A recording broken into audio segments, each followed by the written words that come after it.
Hello दोस्तों, good afternoon. I hope कि अभी आपने लोगों ने मेरा फेसबुक लाइव सेशन अटेंड किया होगा। सो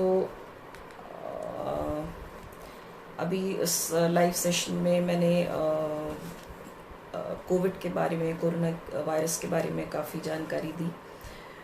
तो वो लोग जो जो मेरे फेसबुक अकाउंट से नहीं जुड़े थे, मेरे इंस्टाग्राम अकाउंट पे है, तो मैं अब दोबारा से उस लाइव सेशन को इंस्टाग्राम पे कंटिन्यू करूँगी और मैं एक बार दोबारा से वो सारी बातें जो मैंने वहाँ पे की थी आप सबसे करूँगी, और वो सारी बातें जो मैं नहीं कर पाई थी आप सबसे शेयर करूँगी। जैसा कि आप सब जानते हैं कि अभी तक मैंने जितने भी लाइव सेशंस किए वो सारे सेशंस जो थे वो मेरे पीसीओडी से रिलेटेड या गाइनी इश्यूज से रिलेटेड थे। बट ये सेशन मेरा जो है ये मेनली कोविड यानी कोरोना से रिलेटेड सेशन है। और इसका रीज़न ये है कि अभी आप सब जानते हैं कि कोरोना के केसेस हर दिन 2 लाख से भी ज़्यादा हर दिन केस निकल रहा है। तो इतने ज़्यादा केसेस निकल रहे हैं, तो इसके लिए हम सबको अवेयर होना चाहिए और हमें क्या करना है, क्यों हो रहा है ऐसा। तो एटलीस्ट जानकारी अगर होती है तो कुछ प्रिवेंशन हम अपनी तरफ से कर सकते हैं। तो दोस्तों, इसलिए आज ये कोविड सेशन, कोविड प्रिवेंशन का जो सेशन मैंने रखा है आप सबके लिए इसीलिए रखा है कि जो जानकारी मेरे पास है मैं वो आप सबसे शेयर कर सकूं। तो मैं आपके जुड़ने का इंतज़ार कर रही हूँ कि आप सब मुझसे जुड़े, ताकि मैं आप लोगों से लाइव होके आपसे सारी बातें जो अभी तक हमने फेसबुक पे करी थी वो सारी बातें आपसे शेयर कर सकूँ। तो जैसा आप सब जानते हैं दोस्तों कि पिछली जो कोरोना की लहर थी, यानी कि 2020 की जो कोरोना की लहर थी, हम सब उससे ही घबरा गए थे, उसमें ही हम सब बहुत परेशान थे। लेकिन अब जो 2021 में लहर आई है वो उससे 100 गुना या 1000 गुना ज़्यादा ख़तरनाक लहर आई है। तो हमारी वही परेशानी कम नहीं थी, लेकिन ये परेशानी जो आई है उससे 1000 गुना ज़्यादा बढ़ के आई है। तो इस परेशानी में हम सबको मिल के एक दूसरे का साथ देना होगा, तभी हम इससे उभर सकते हैं, वरना हम सब का बहुत बड़ा आगे नुकसान होगा। तो इन सारे नुकसानों से बचने के लिए अगर हम मिलजुल के कुछ कर सकते हैं तो मैं यहाँ पे वही सारे डिस्कशन आप सबसे करना चाहूँगी। तो दोस्तों, अभी जो कोरोना का, जो कोविड वायरस का या कोरोना वायरस का जो स्ट्रेन अभी डिटेक्ट हुआ है, जो सबसे पहले मुंबई में सबसे पहले ये स्ट्रेन, इस वायरस का स्ट्रेन सबसे पहली बार मुंबई में डिटेक्ट हुआ था। That is double mutation corona virus. इस वायरस का जो नाम है that is double mutation corona virus. तो एक आम बंदे के लिए म्यूटेशन वर्ड समझना ही अपने आप में बहुत मुश्किल है कि म्यूटेशन क्या होता है, व्हाट इज़ म्यूटेशन। तो दोस्तों, म्यूटेशन क्या होता है कि एक वायरस का जेनेटिक स्ट्रक्चर होता है। एक वायरस है, उसका हर एक का एक जेनेटिक स्ट्रक्चर होता है, तो उसमें चेंज हो जाना, जेनेटिक स्ट्रक्चर में चेंज हो जाना, that is called as mutation. तो डबल म्यूटेशन का क्या मतलब हुआ फिर कि ठीक है, म्यूटेशन का मतलब तो ये हो गया कि वो वायरस जो पिछली बार था उसके अंदर उसकी जेनेटिक स्ट्रक्चर में चेंज आ गया, बट अभी डबल म्यूटेशन कोरोना वायरस हो गया, जो कि और ज़्यादा विरुलेंट और ज़्यादा खतरनाक तरीके से हमारे सामने आया है। तो व्हाट इज़ डबल म्यूटेशन मतलब? तो डबल म्यूटेशन मतलब ये कि आप समझ लो कि 2 कोरोना वायरस जो कि जिनके जेनेटिक स्ट्रक्चर में चेंज हो गया, और ये दोनों जो वायरस हैं ये दोनों बहुत ख़तरनाक चेंज हुआ दोनों में, और ये दोनों वायरस मिलके एक वायरस बना रहे हैं, तो ये डबल म्यूटेशन वायरस हो गए। तो आप समझ सकते हो कि ये कितना ख़तरनाक हम सब के लिए हो चुका है। ये जो डबल म्यूटेशन वायरस है ये इसलिए भी ख़तरनाक है क्योंकि पिछली बार हम थोड़ा सा निश्चिंत ये थे कि हमारे बच्चे अफेक्टेड नहीं हो रहे थे इससे। पिछली बार वाला जो 2020 का कोरोना था उसमें कुछ एक चीज़ें थी कि जिनको लंग्स की प्रॉब्लम है, या जिनको लिवर की प्रॉब्लम है, या जिनको किडनी की प्रॉब्लम है, हार्ट डिजीज़ है, ये जो 50 साल 60 साल से ऊपर हैं उन लोगों को ये ज़्यादा अफेक्ट कर रहा था। और बच्चों को ये कम से कम अफेक्ट कर रहा था या फिर ना के बराबर कर रहा था। अगर बच्चों को हो भी रहा था तो उनको ज़्यादा कुछ मुश्किल नहीं हो रही थी। बहुत सारे बच्चे जिनको मैं जानती हूँ, कई सारे बच्चों को हुआ बट उनको कोई मुश्किल नहीं हुआ, थोड़ा बहुत हल्का फुल्का सिम्टम होके वो ठीक हो गया। बट इस बार ये जो डबल म्यूटेशन कोरोना वायरस आया है, ये एज देखकर लोगों को अफेक्ट नहीं कर रहा है। ये बच्चों को भी उसी विरुलेंस और उसी ख़तरनाक तरीके से अफेक्ट कर रहा है जो बड़ों को कर रहा है। यानी कि ये 5 साल के बच्चे को भी नहीं देख रहा और 18 साल के बड़े को भी नहीं, जवान को भी नहीं देख रहा और 60 साल के बुज़ुर्ग को भी नहीं देख रहा। सबको एक तरीके से ख़तरनाक तरीके से अफेक्ट कर रहा है। तो इस ख़तरनाक वायरस से अगर हम अपने आप को किसी तरीके से बचा सकते हैं, कुछ कोशिश करके अगर बचा सकते हैं, तो मैं आज वो कोशिश आप सबके साथ मिलके करना चाहती हूँ। तो अगर मैं इस चीज़ में कुछ भी हद तक कामयाब हो सकी तो मैं समझूंगी कि शायद मेरा डॉक्टर होना आप सबके लिए और मेरे लिए फ़ायदेमंद है। तो मैं यही कोशिश आज आपके सामने करूँगी कि हम इस कोरोना से मिलजुल कर साथ में लड़ें ताकि इसको हम हरा सकें। ये कोरोना हमें नहीं हराए। ये जो हर दिन 2 लाख 2.5 लाख केस जो निकल रहे हैं, ये हमें कभी ना हरा पाए। हम इसको हरा के यहाँ से कम भगा सकें। तो इस जंग में दोस्तों हम सब साथ मिलकर लड़ें। तो इस जंग में साथ मिलकर लड़ने के लिए सबसे पहले ज़रूरी है कि इसके सिम्टम्स को पहचाना जाए, क्योंकि इस बार जो कोरोना आया है कुछ नए सिम्टम्स लेकर आया है। पिछले सिम्टम्स तो हम सब जानते थे, लेकिन इस बार कुछ नए सिम्टम्स लेके आया है जो हम शायद नहीं जानते। तो कुछ एक सिम्टम्स मैं आपके सामने वो डिस्कस करना चाहूँगी, तो प्लीज़ आप उसे सुने और समझने की कोशिश करें। तो एक तो सिम्टम है पिंक आई। पिंक आई मतलब आपकी आईज़ जो हैं वो रेड हो रही हैं, स्वेलन हो रही हैं, यानी सूजन आ रही है आपकी आईज़ में, और वाटरिंग इन आई, यानी कि आंखों से पानी निकल रहा है। आप रो नहीं रहे हैं, आपकी आंखों से पानी बह रहा है। पहले ऐसा नहीं हो रहा था, लेकिन अभी ऐसा होने लगा कि आपकी आंखें एकदम ठीक थी, लेकिन अभी अचानक आपको आंखों में एकदम रेडनेस आ गई और स्वेलिंग हो गई, आपकी आंखों से पानी निकलने लगा। तो हो सकता है कि आपको कोरोना हो। तो ये एक कोरोना का फीचर हो सकता है, इसको इग्नोर नहीं करना है दोस्तों। तो प्लीज़ ध्यान से सुने, पिंक आई इसे हम बोलते हैं, और ये एक कोरोना का फीचर हो सकता है। ज़रूरी नहीं है कि आपको फीवर ही आए, आपको पिंक आई भी हो सकती है। तो इसलिए मैं ये फीचर बता रही हूँ कि अगर आपको इस तरीके की कुछ भी प्रॉब्लम होती है तो कम से कम आप अपने बाकी घर वालों से एकदम अलग हो जाएं, एक कमरे में अपने आप को आइसोलेट कर लें। हो सकता है आपको कोरोना ना हो, मैं ऊपर वाले से विश करूंगी कि हम में से किसी को ना हो।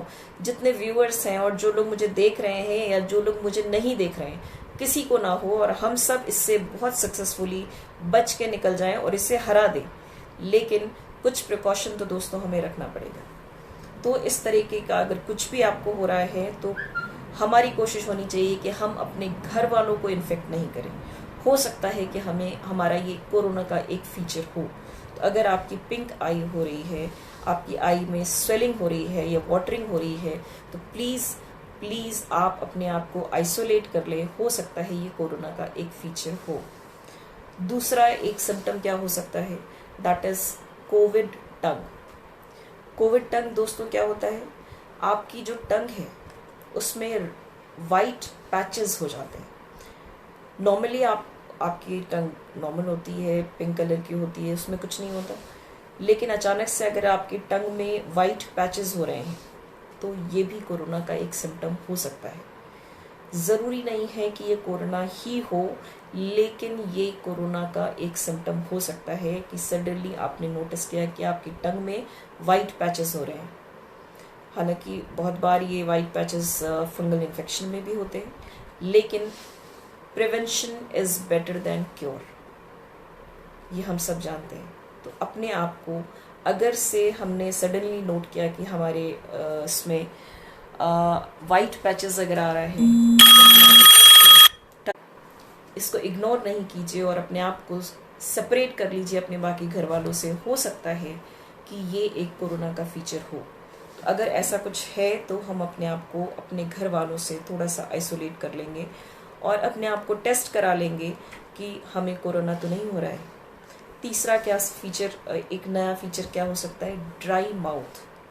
ड्राई माउथ दोस्तों क्या है, आपकी सलेवरी ग्लैंड जो होती है, जो सलाइवा सिक्रेट करती है, वो अच्छे से सिक्रेट नहीं कर पा रही है, जिसकी वजह से आपका माउथ बहुत ड्राई हो रहा है। तो सलेवरी ग्लैंड जो है वो अपना फंक्शन ठीक से नहीं कर पा रही है, जिसकी वजह से सलाइवा सिक्रेट नहीं हो रहा है। क्योंकि हमारा नॉर्मली माउथ जो है वो ड्राई नहीं होता। क्यों? क्योंकि सलेवरी ग्लैंड जो होती है उससे सलाइवा सिक्रेट होता है, जिसको हिंदी में लार बोलते हैं। सलाइवा, आई होप आप सब इसको समझ रहे होंगे। तो जैसे हिंदी में लार बोलते हैं या सलाइवा, सारे लोग जानते हैं सलाइवा। तो नॉर्मली हमारा माउथ जो होता है वो ड्राई नहीं होता, क्योंकि उससे सलेवरी ग्लैंड से सलाइवा सिक्रेट होता रहता है। बट अगर आपका माउथ बिल्कुल ड्राई हो रहा है, पानी पीने के बावजूद भी आपका माउथ बार बार आपका ड्राई हो रहा है, तो ये एक फीचर हो सकता है कोविड का। तो प्लीज़ अपने आप को बाकी घर वालों से सेपरेट कर लें। हो सकता है कि आपको कोरोना नहीं हो, और हम प्रे करते हैं कि कोरोना नहीं हो, लेकिन again prevention is better than cure. अपने आप को सेपरेट कर लीजिए तब तक जब तक आप श्योर नहीं हो जाते कि आपको कोरोना नहीं है। दोस्तों, ये कुछ अलग फीचर्स हैं इस बार के कोविड के, जो कि पेशेंट इग्नोर कर देता है और उसकी वजह से पूरा घर उसकी चपेट में, कोरोना की चपेट में आ जाता है। तो अगर हमें इस तरीके का कुछ भी प्रॉब्लम हो रही है तो बेहतर है कि हम अपने आप को आइसोलेट कर लें बाकी घर के मेंबर्स से और अपना टेस्ट करा लें। अच्छा, उसके अलावा बाकी जो सिम्टम्स हैं तो वो तो सारे हम सब जानते हैं। पिछली बार हमें ये सारे सिम्टम्स हो चुके हैं। फीवर आना, सोर थ्रोट होना, रनिंग नोज, सांस लेने में दिक्कत होना, सांस फूलना, या फिर पेट में गड़बड़ी होना, या फिर लूज मोशंस होना। लूज मोशंस पिछली बार बहुत सारे लोग इस चीज़ को मिस कर रहे थे कि लूज मोशन जो है कोविड का सिम्टम नहीं हो सकता। तो मैं आपको बता दूं, ये पिछली बार भी था और इस बार भी लूज मोशन के चांसेस हैं। मतलब लूज मोशन अगर होता है तो आपको कोविड के चांसेस हो सकते हैं। देखिए, ज़रूरी नहीं है कि लूज मोशन हमेशा कोविड में ही होगा, लेकिन अगर आपको अचानक से लूज मोशन होता है तो आपको कोविड के चांसेस हो सकते हैं। तो प्लीज़ अपने आप को आइसोलेट कर लें, ठीक है। अच्छा, इसके अलावा आपको और क्या क्या सिम्टम हो सकते हैं, जैसे बहुत ज़्यादा फटीग, बहुत ज़्यादा वीकनेस, बॉडी एक, मसल एक, यानी कि बॉडी में बहुत पेन हो रहा है, बहुत ज़्यादा वीकनेस आपको महसूस हो रही है, sore throat, congestion, running nose, ये तो सारे पुराने पिछले साल वाले फीचर्स हैं जो हम सबको पता है। फीवर, ये हम सबको पता है, चिल्स एंड रैगर के साथ फीवर आ रहा है या फिर वैसे भी फीवर आ रहा है। तो ये सारे फीचर्स तो हमारे पुराने फीचर्स हैं, पिछले साल के फीचर्स हैं, सिम्टम्स हैं जो कि हम सबको पता है। लेकिन कुछ कुछ जो नए सिम्टम्स हैं उनके बारे में जानकारी होना ज़रूरी है। अब अभी जो सबसे इम्पोर्टेंट चीज़ है दोस्तों, कि ये जो वायरस है जो बहुत ख़तरनाक तरीके से हमारे अंदर आ रहा है और बहुत तेज़ी से लंग्स को इन्फेक्ट कर रहा है। पिछली बार वाला वायरस लंग्स को बहुत तेज़ी से इन्फेक्ट नहीं कर रहा था, ज़्यादातर उन लोगों के लंग्स को इन्फेक्ट कर रहा था जिनको ऑलरेडी पहले से दिक्कत थी, या तो वो शुगर के पेशेंट थे, या तो वो स्मोकिंग करते थे, या फिर वो एक्सरसाइज वगैरह नहीं करते थे, ज़्यादातर बैठे रहते थे, ओबेसिटी थी, या फिर ज़्यादा एज के लोग थे, उनको, उनके लंग्स को ज़्यादा इन्फेक्ट कर रहा था। बट इस बार का वायरस सबके लंग्स को बहुत तेज़ी से इन्फेक्ट कर रहा है। तो इसलिए हम सबको ध्यान रखना है कि ये वायरस बहुत ख़तरनाक तरीके से हमें इन्फेक्ट कर रहा है, तो इसे इग्नोर नहीं करना। तो इस चीज़ का हमें बहुत तेज़ी से ध्यान रखना है। अच्छा, एक बहुत इम्पॉर्टेंट चीज़ जो अभी मैंने फेसबुक पे भी बताई और अभी वापस से मैं आप लोगों को शेयर कर रही हूँ, जो लोग फेसबुक से नहीं जुड़े थे, आप सबको शेयर कर रही हूँ कि कुछ पेशेंट्स मुझे कांटेक्ट कर रहे हैं और वो ये कह रहे हैं कि मैम मेरा RT-PCR तो नेगेटिव है, बट मुझे इस तरह की कुछ प्रॉब्लम्स हो रही हैं। तो दोस्तों, यहाँ पे कुछ चीज़ें समझने की हैं और बहुत इम्पॉर्टेंट है, जो आपको समझना बहुत ज़रूरी है। देखिए, ये जो कोविड का जो टेस्ट है, ये जो RT-PCR का टेस्ट है या जो कोविड का टेस्ट है, ये कुछ दिन तक ही पॉजिटिव आता है, लाइक 10-12 दिन के बाद ये अपने आप ही नेगेटिव हो जाता है मैक्सिमम केस में। 10-12 दिन के बाद मैक्सिमम केसेस में ये नेगेटिव हो जाता है, ठीक है। हो सकता है किसी किसी केस में ये थोड़ा सा खिंच जाता है, बट मैक्सिमम केसेस में ये 10-12 दिन या बहुत तो 14 दिन में नेगेटिव हो जाता है। तो ये जो वायरस है ये 10-12 दिन के अंदर ही अपना जो भी इसको आपके अंदर गड़बड़ी करनी थी उसने छोड़ दिया, जो डैमेज करना था उसने वो डैमेज कर दिया और वो जा चुका। लेकिन आपको प्रॉब्लम अब उस डैमेज से होगी, ना कि उस वायरस से। इस बात को आप ध्यान से सुनिए। वो जो वायरस था जब आपका RT-PCR पॉजिटिव आया, आपको थोड़ा सा सर्दी जुकाम हुआ, खांसी हुआ, आपने टेस्ट कराया, आपका पॉजिटिव आया और आपने एक नेगेटिव रिपोर्ट भी ले ली और आप निश्चिंत हो गए। तो ध्यान ये रखिए कि ये जो शुरू का 4-6 दिन 8 दिन होता है उसमें बहुत ज़्यादा प्रॉब्लम ज़्यादातर लोगों को नहीं होती, हल्की फुल्की चीज़ें होके फिर बंदा रिकवर, उसको लगता है कि मैं तो रिकवर कर गया। लेकिन ये असली डैमेज जो है वो 7-8 दिन या 10 दिन बाद आता है, क्योंकि जब वायरस अपने पीछे जो डैमेज छोड़ के गया है वो डैमेज जब बढ़ता है बाकी ऑर्गन्स में, तब असली प्रॉब्लम आती है। तो उसके बाद यानी 8-10 दिन बाद या 12 दिन बाद से आपके डैमेज की शुरुआत होती है। तो इसलिए इस चीज़ पे मत जाइए कि आपका RT-PCR नेगेटिव आया है तो आपको कोरोना नहीं है। कोरोना नहीं है, बात ये नहीं है, बात ये है कि आपके अंदर डैमेज तो नहीं हो रहा है। तो इसको हम कैसे चेक करेंगे? अगर आपका RT-PCR नेगेटिव है फिर भी आपको प्रॉब्लम हो रही है, तो कैसे हम ये देखेंगे कि हमारे अंदर क्या हो रहा है, कितना ज़्यादा हमारे अंदर प्रॉब्लम है, इन चीज़ों को कैसे देखेंगे? तो इसे आप ध्यान से सुनिएगा कि आप अगर RT-PCR या कोरोना के टेस्ट में पॉजिटिव आते हैं या नेगेटिव आते हैं, दोनों ही केस में अगर पॉजिटिव आते हैं तो भी, नेगेटिव आते हैं तो भी, कुछ एक टेस्ट हैं जो आपकी बॉडी के डैमेज को बताते हैं। उन टेस्ट को नोट कीजिए प्लीज़ और उन्हें एक बार ज़रूर से करवाइए। अगर आप शुरू में करवाते हैं तो हो सकता है कि आपका वो नेगेटिव आए। अगर आप बहुत इनिशियल स्टेज में आपने करवा लिया है, हो सकता है कि आपका वो नेगेटिव आए, लेकिन फिर भी एक बार कराइए और उसके बाद 10-12 दिन बाद वापस से रिपीट करा के देखिए। तो वो टेस्ट क्या है दोस्तों? उन बंदों के लिए जिनके RT-PCR नेगेटिव आ रहे हैं और वो निश्चिंत हो गए कि मुझे कोरोना तो नहीं है, लेकिन फिर भी उनको प्रॉब्लम हो रही है, और उन लोगों के लिए भी जिनके RT-PCR नेगेटिव हैं और वो निश्चिंत होकर बैठे हुए हैं, उनके लिए भी, और आप सबके लिए जो मेरी बातों को समझ रहे हैं कि मैं क्या कहना चाह रही हूँ। तो प्लीज़ इन टेस्ट को नोट कीजिए कि RT-PCR या कोरोना टेस्ट उतना इम्पॉर्टेंट नहीं है, आपको बिल्कुल कराना चाहिए ताकि आप आइसोलेट हो सके, दूसरों को इन्फेक्शन ना फैलाएं। लेकिन जो सबसे ज़्यादा इम्पॉर्टेंट टेस्ट हैं इसके बाद वो ये हैं, प्लीज़ नोट कीजिए आप। पहला test CRP, C reactive protein.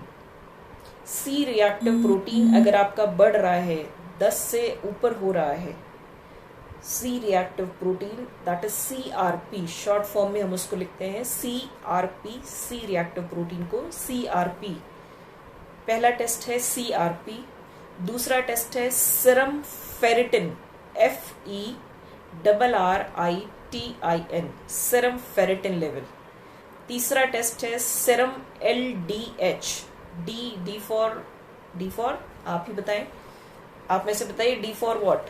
D for dog, D for donkey, मुझे तो यही याद आ रहा है, अभी आप बताइए कुछ और। तो LDH, सीरम LDH पहला टेस्ट हो गया, CRP यानी सी रिएक्टिव प्रोटीन। दूसरा सीरम फेरिटिन लेवल। तीसरा सीरम LDH। चौथा ESR। पांचवा LFT, liver function test, LFT liver function test. और छठा, that is also very important क्योंकि इसमें ब्लड क्लॉटिंग हो रही है, थिक हो रहा है ब्लड, तो इसलिए ये भी इम्पोर्टेंट है, and that test is D dimer. तो ये सारे टेस्ट कोशिश करें कि आप एक बार ज़रूर कराएं। अगर इन सब की वैल्यू नॉर्मल आती है तो आपको ख़तरा नहीं है, लेकिन अगर इनकी वैल्यू बढ़ी हुई आती है और बहुत ज़्यादा बढ़ी हुई है तो आप साइटोकाइन स्टॉर्म में जा रहे हैं, यानी कि आपके अंदर, आपकी बॉडी के अंदर बहुत ज़्यादा इन्फ्लेमेशन हो रहा है और आपकी जान को ख़तरा है। तो प्लीज़ प्लीज़ आप इग्नोर नहीं करें और फ़ौरन जाकर अपना सीटी, चेस्ट का सीटी स्कैन कराएं। ज़रूर से चेस्ट का सीटी स्कैन कराएं। तो इन टेस्ट को आपको इग्नोर नहीं करना है। अगर आपका शुरू में, अगर आपका आरटीपीसीआर पॉजिटिव आया है और आपने ये टेस्ट शुरू में कराया है, तो मैं आपको कहूँगी कि एक बार वापस से आप ये टेस्ट रिपीट कराएं 8-10 दिन बाद, क्योंकि इन्फ्लेमेशन धीरे धीरे बढ़ता है उसके बाद। तो आरटीपीसीआर नेगेटिव आने के बावजूद भी आप इन टेस्ट को कराएं, और अगर ये टेस्ट नेगेटिव आते हैं तो आपको थोड़ा सा शांत रहना है। लेकिन अगर ये टेस्ट बढ़े हुए आते हैं तो हो सकता है कि आप साइटोकाइन स्टॉर्म में जा रहे हैं, यानी कि आपकी बॉडी के अंदर बहुत ज़्यादा इन्फ्लेमेशन हो रहा है और वो डे बाय डे बढ़ता जाएगा। इससे पहले कि कोई कैजुअलिटी हो, आपको फ़ौरन डॉक्टर से मिलना है और फ़ौरन हॉस्पिटल में एडमिट होना है, फ़ौरन चेस्ट का सीटी स्कैन कराना है। तो दोस्तों, इस बात को इग्नोर नहीं करें और इसको नोट डाउन कर लें कहीं पे कि इन टेस्ट को इग्नोर नहीं करना है। आपके कोविड टेस्ट से भी ज़्यादा इम्पोर्टेंट ये टेस्ट हैं आपकी सीवियरिटी को बताने के लिए, आपकी सीरियसनेस को बताने के लिए। कोविड टेस्ट आप ज़रूर कराइए ताकि पता चले कि आप दूसरों को इन्फेक्शन तो नहीं फैला रहे हैं, लेकिन उसके अलावा आप ये टेस्ट भी ज़रूर कराएं ताकि आपकी खुद की सेहत कैसी है, अंदर कितना ज़्यादा इन्फेक्शन फैला है और आप कितने हद तक आपके अंदर डैमेज हो रहा है, ये आपको पता चले और सही तरीके से आप ट्रीटमेंट ले सकें। तो इस बात को आप इग्नोर नहीं कीजिएगा। अच्छा, अब हम बात करते हैं कुछ और चीज़ों की। अगर आपको सांस लेने में दिक्कत होती है, आप अगर अपनी नॉर्मल बैठे हुए हैं और अपनी सांस लेने की रेट को कैलकुलेट करते हैं तो वो 20 के अंदर होती है, रफली 14 से 18 के बीच में होती है, यानी रेस्पिरेटरी रेट बोलते हैं उसको। रेस्पिरेटरी रेट नॉर्मली, एक नॉर्मल बैठे इंसान की रेस्पिरेटरी रेट जो होती है वो 14 से 18 के बीच में रफली होती है। तो अगर आपकी रेस्पिरेटरी रेट, नॉर्मली बैठे हुए हैं आप और आपकी रेस्पिरेटरी रेट 20 से ऊपर जा रही है, 20 से ऊपर 25, 30, 40 ऐसे जा रही है, तो आपको फ़ौरन सावधान होना होगा। आपकी सांस फूल रही है तो आपको फ़ौरन सावधान होना होगा, क्योंकि आपका लंग इन्वॉल्व हो रहा है। तो दोस्तों, इसको ध्यान में रखना है। आपकी रेस्पिरेटरी रेट आपके घबराने से भी बढ़ सकती है, तो घबराने वाली चीज़ नहीं, घबराना नहीं है पहली चीज़, परेशान नहीं होना है, ये सबसे इम्पोर्टेंट चीज़ है। नॉर्मल शांत होके आप बैठे हुए हैं और उसमें अगर ऐसा हो रहा है तो आपका लंग्स इन्वॉल्व हो रहा है। तो अगर हम इनिशियल स्टेज में ही इस चीज़ को पकड़ लें और फ़ौरन कांटेक्ट करें अपने डॉक्टर को और फ़ौरन प्रेजेंट करें हॉस्पिटल में जहाँ पे आपका सही से इलाज हो पाए, तो बहुत सारे पेशेंट्स बहुत सेफली निकल जाते हैं और बहुत सेफली बच जाते हैं। दोस्तों, अगर राइट टाइम पे राइट ट्रीटमेंट मिल जाए तो कोविड या कोरोना हमें नहीं हरा सकता, हम कोरोना को हरा सकते हैं। तो ये याद रखिएगा कि हमें कोरोना को हराना है, कोरोना हमें ना हरा पाए। तो हम सब ये प्लेज लें कि ये जो हर दिन 2 लाख या 2 लाख से ऊपर का आंकड़ा बढ़ रहा है, इस आंकड़े को हम सब मिल के कम करेंगे, एक साथ एकजुट होकर हम सब इससे लड़ेंगे। हम कोरोना को जीतने नहीं देंगे, हम कोरोना को जीतेंगे। यानी इस पे जीत हमें हासिल करनी है, कोरोना को हम कभी जीतने नहीं देंगे। तो ये कुछ एक चीज़ें थी, बहुत इम्पोर्टेंट चीज़ें थी जो मैंने आपको बताई। अब बात करते हैं उन लोगों की जो कि होम आइसोलेशन में है, जिनको बहुत हल्के फुल्के सिम्टम हैं, और उन लोगों की जिनको कोरोना नहीं है लेकिन फिर भी अपना प्रोटेक्शन करना है। घर पे हैं आप, पहले तो घर पे रहिए, बाहर नहीं निकलिए, अननेसेसरीली आप बाहर नहीं निकलिए। अभी एक स्टडी आई है कि एरोसोल, यानी कि अगर बंदा दूर से भी छींक रहा है या खांस रहा है और आप दूर पे भी खड़े हुए हैं, तो सोशल डिस्टेंसिंग वाली जो चीज़ थी कि 1 फुट या 2 फुट, उसके अलावा भी अगर दूर पे भी खड़े तो आपको कोरोना होने के चांसेस हैं। देखिए, स्टडीज़ बहुत सारी आ रही हैं, कब क्या स्टडी, कौन सी स्टडी सही है, मैं इस बारे में बहुत डिटेल में नहीं बता सकती, लेकिन हम जितना प्रिकॉशन ले सकते हैं उतना लेंगे। तो अननेसेसरीली प्लीज़ बाहर नहीं निकलिए, और अगर बाहर निकलते हैं तो डबल मास्किंग कीजिए। ये बहुत ज़रूरी है आपके लिए, आपके अपने परिवार के लिए, आपके आस पड़ोस सबके लिए बहुत ज़रूरी है कि डबल मास्किंग कीजिए और अननेसेसरीली बाहर नहीं निकलिए। अच्छा, अब हम कुछ टिप्स जो इस आज के सेशन का हमारा मेन मोटो था कि हम कुछ नेचुरल टिप्स शेयर करेंगे, वो मैं अब शेयर करना चाहती हूँ। तो अब आ जाते हैं हम उन टिप्स की तरफ। तो सबसे पहला जो टिप आता है, अब मैंने अगर आप में से जिन लोगों ने फेसबुक लाइव सेशन अभी अटेंड किया है, प्लीज़ आप लोग जवाब नहीं दीजिएगा। जिन लोगों ने अटेंड नहीं किया है मैं उनसे जवाब चाहूँगी। एक मॉलिक्यूल है कर्क्यूमिन, आप में से कौन जानता है कि ये किस में मिलता है? अगर आप में से कोई आंसर करता है तो I will be very happy कि आप सब बहुत जानकार हैं। कर्क्यूमिन, CURCUMIN, कर्क्यूमिन मॉलिक्यूल है। आप में से कोई जानता है ये किस में मिलता है? मैं हिंट दे देती हूँ आपको। पिछले कोरोना में हमने इसे बहुत इस्तेमाल किया। कर्क्यूमिन मॉलिक्यूल को पिछले कोविड में हम लोगों ने बहुत ज़्यादा इस्तेमाल किया था। तो आप में से कोई इसके बारे में हिंट दे सकता है ये किस में मिलता है? चले, आपकी तरफ से कोई जवाब नहीं आया है तो आई थिंक मुझे ही जवाब देना पड़ेगा। तो ये जो कर्क्यूमिन मॉलिक्यूल है ये मिलता है आपको हल्दी में, दैट इज टर्मरिक। तो टर्मरिक में जो मॉलिक्यूल मिलता है दैट इज कर्क्यूमिन, और ये जो कर्क्यूमिन मॉलिक्यूल है इसमें एंटी इन्फ्लेमेटरी प्रॉपर्टी होती है। कोरोना आपको क्या देकर जाता है? आपकी बॉडी को इन्फ्लेमेशन देकर जाता है, यानी कि आपकी जो ब्लड वेसल्स है, आपकी जो नसें हैं, उन सबको स्वेल कर देता है, जिसकी वजह से खून की रफ्तार जो है वो आपकी सारी जगहों पे नहीं पहुंच पाती, ब्लड में क्लॉटिंग्स होने लगती हैं और बॉडी में इन्फ्लेमेशन यानी सूजन होने लगती है। तो ये जो कर्क्यूमिन है जो कि हल्दी में पाया जाता है, ये आपकी जो इन्फ्लेमेशन है, जो सूजन है, उसको कम करने में हेल्प करता है। तो पिछले कोविड में भी बहुत ज़्यादा इसका इस्तेमाल किया गया, और इस कोविड में भी मैं रिकमेंड करूँगी कि प्लीज़ आप इस कर्क्यूमिन यानी कि इस हल्दी को खूब इस्तेमाल करें, जितना हो सके आप हल्दी का इस्तेमाल करें। ये हम सब के लिए बहुत फ़ायदेमंद है। ये एक नेचुरल चीज़ है जो आपको नुकसान नहीं पहुंचाएगी और आपको फ़ायदा करेगी। तो प्लीज़ आप हल्दी का ज़्यादा से ज़्यादा इस्तेमाल करें। उसके बाद दूसरी चीज़ आती है विटामिन सी। विटामिन सी जो होता है आपकी बॉडी की इम्यूनिटी को बढ़ाता है। तो विटामिन सी का सेवन आपको ज़्यादा से ज़्यादा करना है। अब पिछले अभी मैं फेसबुक पे सेशन कर रही थी तो उस पर कई सारे लोग आंसर कर रहे थे कि विटामिन सी किस में मिलता है। आप में से आई थिंक कि कोई आंसर नहीं कर रहा है इसमें कि विटामिन सी नेचुरल किन किन चीज़ों में मिलता है। मैं एक दो चीज़ें यहाँ पे मेंशन कर देती हूँ। दैट इज़ नींबू में मिलता है आपको विटामिन सी, तो नींबू का सेवन करें। लेकिन आपकी नेचुरल चीज़ों के अलावा मैं अभी बात कर रही हूँ विटामिन सी टैबलेट्स की। तो मैं चाहूँगी कि आप सब कम से कम डेली विटामिन सी 500 वाली जो विटामिन सी की टैबलेट आती है, बहुत सारे नामों से आती है, विटामिन सी के नाम से भी आती है, लिमसी के नाम से भी आती है। तो आप सब कम से कम 15 दिन के लिए 500 वाली एक टैबलेट अपने घर में सबको दें और आप भी लें।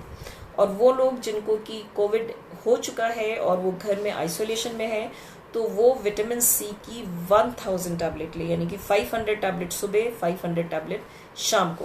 विटामिन सी ज़रूर से लें क्योंकि ये आपकी बॉडी की इम्यूनिटी को बूस्ट करता है, बढ़ाता है।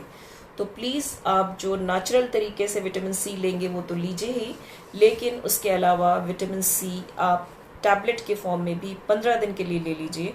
वो जिनको कोरोना नहीं है वो भी, और जिनको कोविड हो चुका है और वो घर में आइसोलेशन में है, वो विटामिन सी की डबल डोज ले, यानी कि 1000 10 डेज और या फिर मैक्सिमम 15 डेज के लिए विटामिन सी की डोज ले लें। उसके अलावा एक बहुत इम्पॉर्टेंट एक एलिमेंट है, बहुत इम्पॉर्टेंट माइक्रो न्यूट्रिएंट है जिसको जिंक बोलते हैं। आई थिंक कि पिछली बार भी आप लोग इस चीज़ के बारे में आपने जाना होगा, जिंक। तो प्लीज़ आप सारे लोग जिंक भी 50 mg का जिंक एस्टेट की टैबलेट आती है, 10 दिन के लिए कम से कम आप लोग जिंक की टैबलेट भी ले लें और ये आपको नुकसान नहीं पहुंचाएगी। जिंक की टैबलेट जिनको कोविड हुआ है और होम आइसोलेशन में है वो सारे लोग 50 mg की जिंक की टैबलेट ज़रूर ले लें कम से कम 10 दिन के लिए, और जिनको नहीं हुआ है वो लोग भी 10 दिन के लिए 50 mg की जिंक की टैबलेट ले सकते हैं। तो zinc is very very good and that is also anti inflammatory, उसमें भी इन्फ्लेमेशन को कम करने की प्रॉपर्टी होती है। तो जिंक बहुत अच्छी चीज़ है जिसे कि लेना चाहिए सबको, और जिनको कोविड हो चुका है या जिनको ऐसा लगता है कि उनको होने के चांसेस हैं, तो प्लीज़ आप सब लोग कम से कम 10 दिन के लिए जिंक टैबलेट 50 mg की 10 दिन के लिए ले लें, और जिनको हो चुका है या जो होम आइसोलेशन में है वो लोग ज़रूर से लें। So zinc is second thing which you all have to take at least for 10 days। अच्छा, उसके अलावा तीसरा जो आता है that is vitamin D. Vitamin D आप सबको लेना है। Vitamin D is very good. अगर आप सब मेरा लाइव सेशन PCOS का लाइव सेशन या गायनी का लाइव सेशन फॉलो कर रहे होंगे तो मैं अपने हर सेशन